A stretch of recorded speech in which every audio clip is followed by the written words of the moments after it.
చదివిన చదువుకి తగిన ఉద్యోగం రాక, ఉద్యోగం చేసి సంపాదిస్తున్న డబ్బులు ఏమీ మిగలక, వ్యాపారం చేస్తూ ఎదుగుతూ ఉంటే పన్నుల పేరుతో దోపిడీ, లేకపోతే ఇది రాజకీయ నాయకులు బెదిరింపులు పడలేక, లేదంటే ఇంత సంపాదించుకున్నాక వేధింపులు తట్టుకోలేక దేశం విడిచి విదేశాల్లో బ్రతకడానికి సిద్ధపడిపోతున్న భారతీయుల సంఖ్య క్రమంగా పెరుగుతోంది.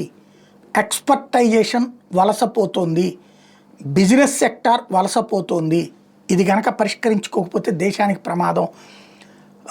తమ సిటిజన్షిప్ భారతీయ పౌరసత్వాన్ని రద్దు చేసుకున్న వాళ్ళు 2024లో 2,06,000 మంది, 23లో 2,16,000 మంది, 22లో 2,25,000, 21లో 1,63,000 మంది, 2024లోనే 2,06,378 మంది వదిలేసుకున్నారు తమ పౌరసత్వం. అంటే గత 6 ఏళ్లలో మిలియన్కి పైగా నడుస్తుందంటే అర్థం చేసుకోవాలి ఏం జరుగుతుందో.